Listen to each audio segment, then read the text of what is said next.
Hey, good afternoon, everybody. This is the 2 Parts. My name's Chuck. I'm Blair. I'm the better looking of the 2 Parts. Almost More better like looking the anyway. You're like the deaf of the 2 Parts. I'm also the one who can't hear worth a damn, That's what I said. I said you're deaf. even with the new hearing aids. Ladies and gentlemen, for like the last 5 minutes before we started, he's getting ready to say something, then he don't say something, and I'm like, hey, what did you say? And he's like, what? I didn't say anything. That's just ignoring you just to make you angry.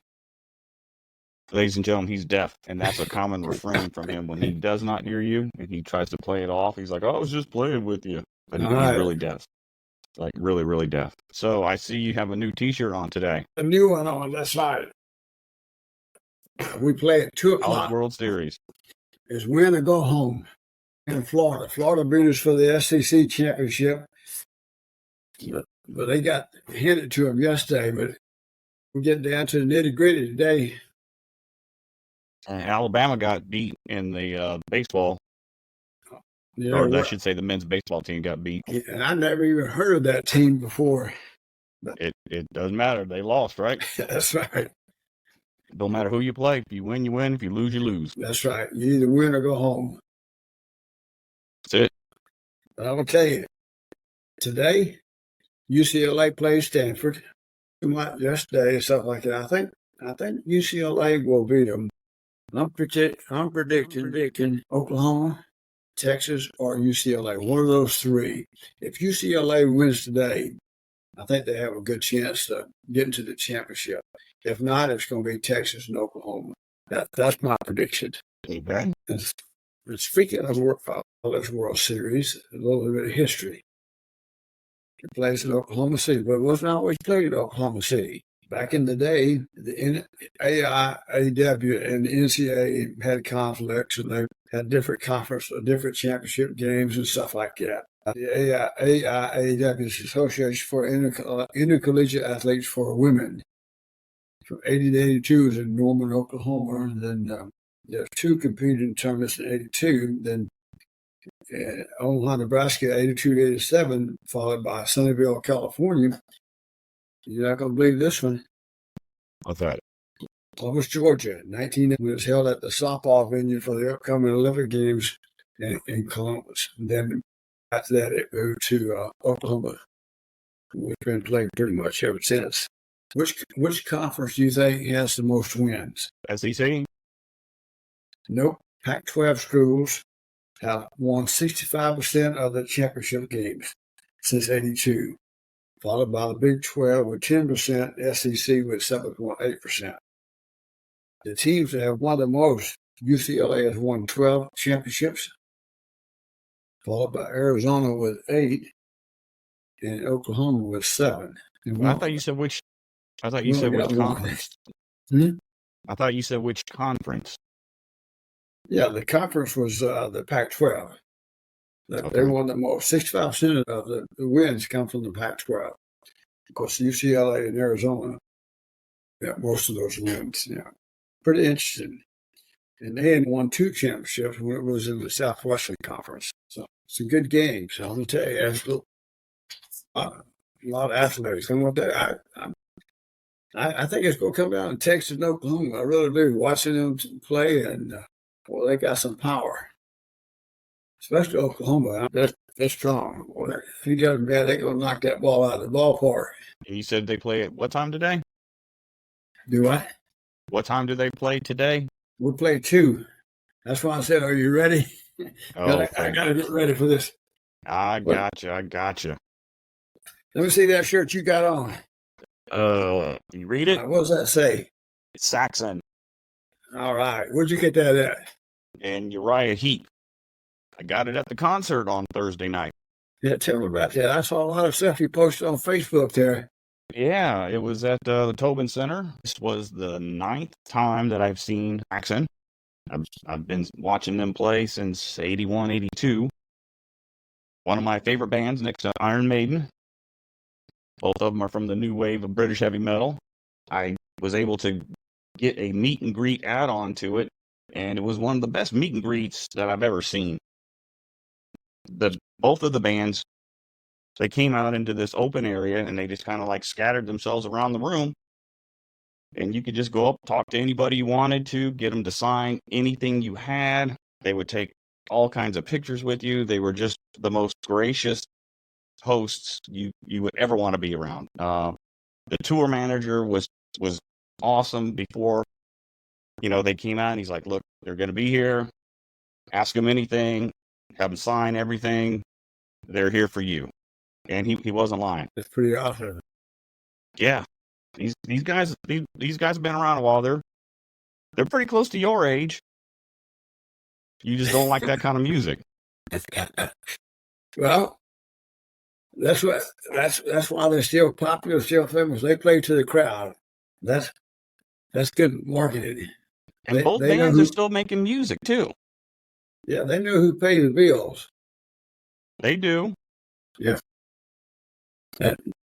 They probably get excited to see all these folks get out and get excited, and that makes them get excited and makes them play that much more, that little harder, to get everybody excited. So that's what makes these concerts fun, you know what? They have put out, let me see, how many albums have they put out? They put out a lot. Saxon has. Let me see how many studio albums. 1, 2, 3, 4, 5, 6, 7, 8, 9, 10, 11, 12, 13, 14, 15, 16, 17, 18, 19, 20, 21, 22, 23, 24 studio albums spanning from 1979 to 2024. They've been putting out albums in the 70s, in 79, 80s, 90s, 2000s, the teens, and the 20s. They put out 2 albums since 2020. 2022 was Carpe Diem, and 2024 was Hellfire and Damnation. Well, you've seen Iron Maiden before, right? I've seen Iron Maiden 8 times, and this will be the 9th time this November. Well, we got to give it coming up too, that Molly Hatchet. Yep, we got Molly Hatchet coming up this month. I've done some research on them. They've been around a while too. They have since the 70s. Yeah. There's a little history about them. You know how they got the name Molly Hatchet? I never bothered to look. It's kind of funny. They were a friend of theirs, Bobby Maddox, and was before Danny Joe and all those guys. And anyway, they're playing in Florida and Tallahassee, Jacksonville area, and they were saying there's like 12 clubs in the area. So every week they play a different club. Mm-hmm. And then change the names, for the popularity and all that kind of stuff. And finally, somebody said, "We got to stop this. we need to have a name." And that one week there'd be somebody, the next week somebody else, and you get down to the 12th one, you start all over again, and stuff like that. So I decided to rename the name of the band, have a permanent name. So they pulled out a John Deere hat. Can you imagine a John Deere hat? And each one of them had 3 choices. And they'd write them down on a piece of paper and threw it in their hat. And the 12th name they drew was Molly Hatchet. Somebody said, "Who's the girl in the band?" Of course, there's no girl in the band, right? So like that. And so that's how the name stuck. They started using it. Then people in that area actually started making bumper stickers with the name and stuff. So that's kind of how it stuck. And, Molly Hatchet was that lady killer. I guess it killed all those people. She was a prostitute who murdered and mutilated and decapitated her clients. History books call it Hatchet Molly or something like that. She, passion killer. Anyway, that's how I got started. A couple times they tried to change the name, but they ended up coming back to it, and they just stuck with it. It was kind of funny how they came up with just throw names, a piece of paper into a John Deere hat, pull out one, and it's worked for them. And we're kind of looking for. I'm not too much into the headbanging stuff, and I kind of like this. I was just listening to some music over the last few days, like the Big Bopper and some of those guys. I like it. Back in the day, you could understand the words. That's what I like. The music. When the music starts trying to get the words, I kind of get lost. And of course, with the hearing loss and things like that, I like to get that. I So bet I'm you could looking hear and forward. understand the words if you went Yeah. and saw a Judas Priest concert. So I'm looking forward to the Molly Hatchet. See, the Southern Rock and a little bit of everything. That's why I bought the tickets. I think you would like them. Yeah. So that was pretty good. I was reading about the history and of them, and they they've been around a while. Did you know the original band members are no longer alive? That's correct. There are no original band members left alive in Molly Hatchet. That is Yeah. that is the saddest part. Yeah. And they all died at relatively young ages. The original singer, Danny Joe Brown, he died at age 53. The original guitarist, he died at age 53. The original bass player, 64. The original drummer, 57. The original bass player, he died at 62. The founding and original guitarist, Dave Holbeck, he died just a few years ago at age 66. Jimmy Farrar, who replaced Danny Joe Brown for a period of time until Danny Joe Brown came back, he died at age 67. Another singer, he died at age 58. And the other original guitarist, Steve Holland, he died in 2020 of pneumonia and complications from COVID at age 66. And But yeah. another band member, he died in 2015 from heart failure at age 63. All these guys from 53 to like 60 something, they must have had a hard life. But what a tribute, though, to the group to keep the name, and you still have the connection, even though they're not the original members of the band. But that connection where they were associated with, that speaks volume about the group, the original group, their impact. Yeah, the music. I mean, it's just awesome music. I mean, it just, when you hear it, it just like gets you hyped up and ready to go. Yeah. And then we got 2 weeks after that, we got George Thorogood. Yeah. I'm looking forward to that. That's going to be a good one. That last one we went to, he surprised me. I no doubt in my mind it was going to be good, but it was a whole lot better than what I expected. You have such a low bar to think how good these guys are. I should say a high bar on how good they're going to be. And Yes. I take you and you're like, oh, wow, these guys are great. And I'm like, yeah, Dad, I've been telling you for like 40 years how good these guys are. And you just didn't want to hear it. Oh, they're just a bunch of long hairs. They're a bunch of crazy rockers. Probably on drugs. Yeah, They got their ears pierced. My favorite. I just got a new CD this morning. Guess who it is? I can't see. It's kind of turned. Lefty Frizzell. Lefty Frizzell. But I got a little bit of everything on my USB. I'm not going to download anything on the phone. I'm going to play it off my USB and put back and put some stuff in there. But I like this one. So if you got the money, I got the time. Who sang that? You got the money, honey? I got the time. That's probably Hank. It does sound like Hank. Yeah. But it isn't. Yeah. One of my favorites is the Long Black Veil. I love that song. But anyway, that's what I got to give you credit for. You have such a wide variety of taste in music. You like a little bit of everything. I like a lot of everything. Yeah. I mean, from the early days before it was even called hip hop or rap, I mean, you go back to Parliament Funkadelic, which before they were Parliament Funkadelic, it was two bands. It was Parliament and Funkadelic, and both were fronted by George Clinton. And you go back to the 60s, he had like some hard rock, almost like acid rock, Jimi Hendrix style stuff on that first Parliament album. And then how it just changed and fused and got with the funk and the soul in the 70s, which was kind of where James Brown was going, and just listening to all of that music. And then at the same time in the 70s, hearing Fleetwood Mac, ELO, all the stuff on the radio, Top 40, Supertramp.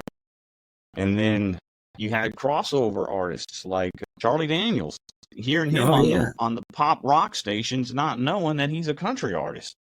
Exactly. So you get into that, and then you live in Georgia, and then you hear bands like Molly Hatchet, 38 Special, all those Southern rock bands, Blackfoot, So you hear all of that, and then it just, you know what I'm saying? It just Yeah, takes off in different directions, and then you hear punk rock. And then when you really get into punk rock, what you're really hearing is your dad's early 60s surf rock music. You listen to the Ramones, I swear to God, you'd think you were listening to 1962 or 63 rock.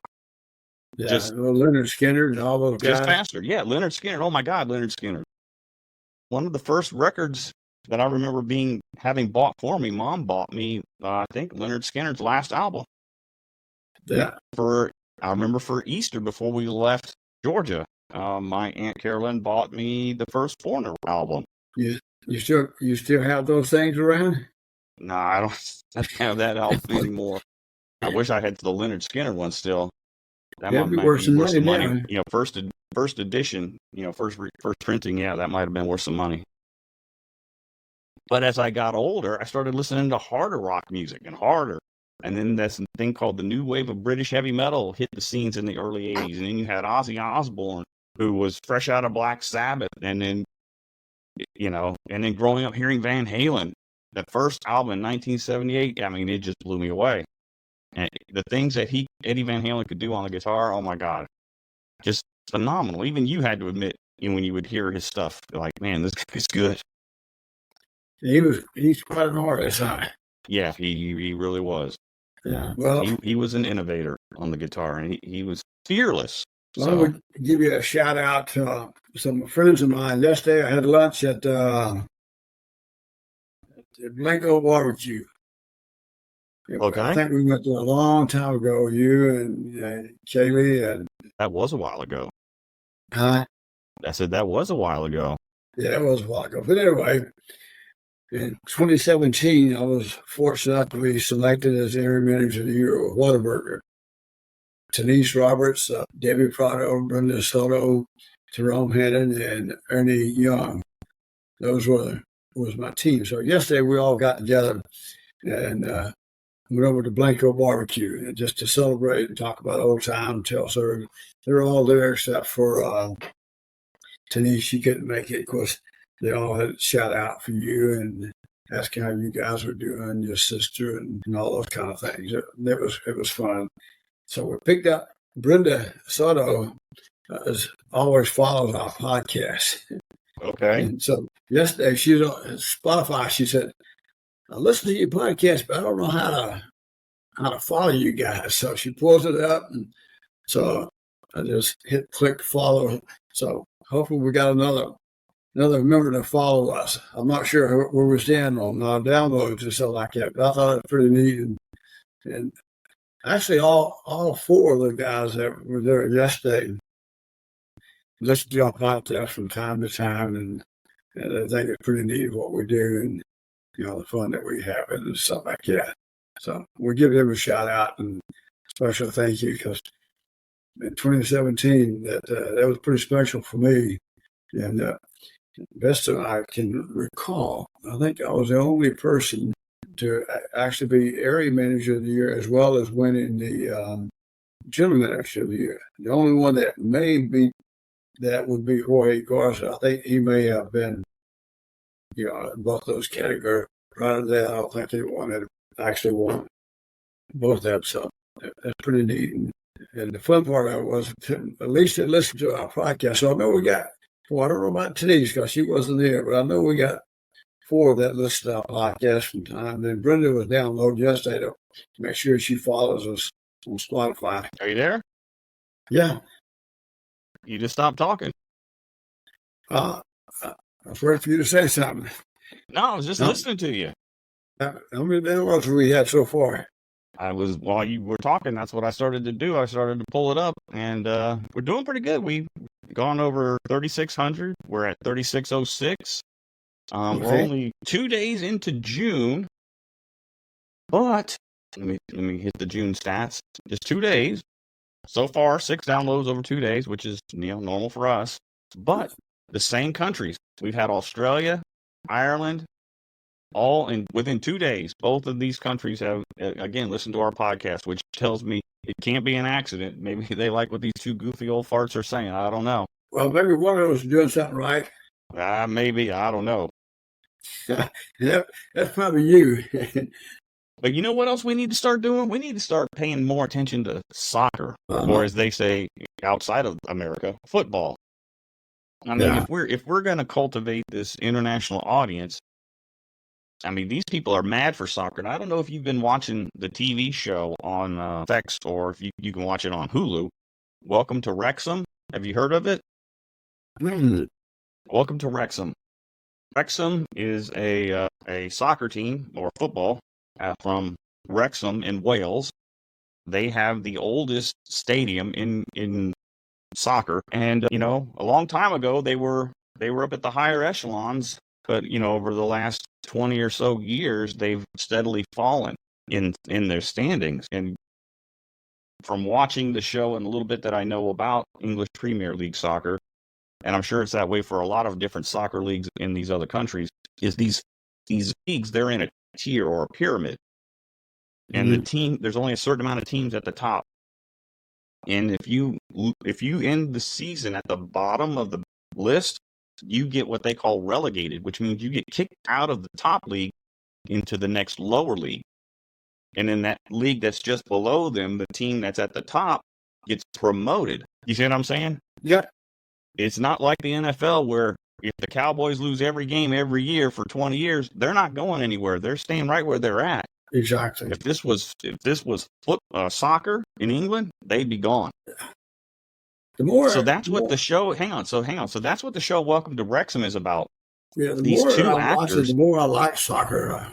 I used to for Jordan when she was working with the soccer team out on San Antonio football club. They do pretty good. I haven't followed them too much this year to see how they're doing, but in the past they've been doing pretty good. And I think they won their championship last year or the year before. I know that Lionel Messi, he's one of the big names and big money guys. And he's with Miami. Yeah, but he just transferred or what they call it, but in the last couple of years, right? Yes. But he was on a European team, right? Yes. But the show Welcome to Wrexham, it's about two actors, Ryan Reynolds, huge movie star, and Will McElhaney, who's a fairly well-known actor, mostly from TV shows like It's Always Sunny in Philadelphia or Mythic Quest. The two of them bought the football team in 2021, I want to say, I think it was in 2021 during COVID. They bought the team, and the first year that they had the team, they didn't get promoted. But in the last 2 years, they have made it out of the bottom tier into the actual professional league, and then at the end of this past football season, they got promoted again, which was this year. So by April, May of this year, when the season finished, they're going into the next league, which I think is League 2, which is only 2 more leagues ahead of them. So there's League 1 and then the Premier League. So they're moving up. They're getting the right talent. They're getting the right coaches. They're making the right adjustments. They're just doing everything they can to get this team promoted and help the community, because it is, if you watch the show, you'll see how much of the community is involved in the team and the club and the culture. And it's that way all over the world when it comes to soccer. These fans, just think about Alabama football, Auburn, Georgia, how those fans are, how rabid. Just multiply that by 10.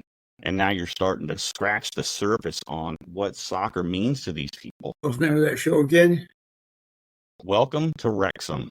Okay. Make sure I look it up and check it out. I'm just call Tina. I'm sure she's seen it. Yeah. Your sister and these they're big into soccer and hockey. And hockey. Yeah. And I guess it's what you kind of grow up with. I grew up around football. I like baseball, but I'm not a huge baseball fan. If I go see the game in person, I really enjoy it, but watch it on TV is just, I'm not there. But basketball and I just like college sports and high school sports. I don't know, it's just They're more interesting, fun, and you don't know who's going to win. No, As a you general really don't. rule, so those kind of sports and stuff. We're getting up on that 30-minute mark. Well, I got a trivia question for you before we. Okay, what do you got? Why, when you sneeze, why do people say "God bless you" or "bless you"? Because you're getting the devil out. No, it's a prayer to protect the soul. For most of history, before the advent of modern medicine in the late 19th century, life could be brutally brief. For example, life expectancy in 1900 was just 32 years. In 2021, it was at 71. So death took many forms, like by infectious diseases, between bubonic plague, influenza, and walkout. So an outward sign illness such as sneezing was a reason for concern, and in turn, prayer. So that's how the term "bless you" got started, or "God bless you" got started. Okay. There's your history lesson for today. Want to hear a dad joke? All right. What's the difference between a piano, a tuna, and a pot of glue? Well, I'm gonna get ready to go watch this softball game. Okay. Then watch them tonight. Stanford and UCLA coming on at 6, and then tomorrow we really get down to the nitty gritty and find out who's going to make it to the playoffs. I like the system where they do it. If you win, you keep playing. If you lose twice, you're out. Well, you gonna let me finish my dad joke? Goodbye. You gonna let me finish my dad joke? Yeah. So I said, what's the difference between a piano, a tuna, and a pot of glue? And you're supposed to say, I don't know. I said, you can tune a piano, but you can't piano a tuna. And then you're supposed to say, well, what about the pot of glue? And then I say, I knew you'd get stuck on that. Okay. That's the joke. No, I'm stuck on that. It's a dad joke. They're supposed to be stupid. This is lost on him, people. He's so behind the times. He doesn't even know what a dad joke is. That is that is a quintessential not understanding the dad joke. That is the irony, people. All right. Take care, everybody. Y'all be good. Love you guys. All right. Love you too, Dad. Take care, everybody. Roll Tide. Roll Tide. See y'all next week.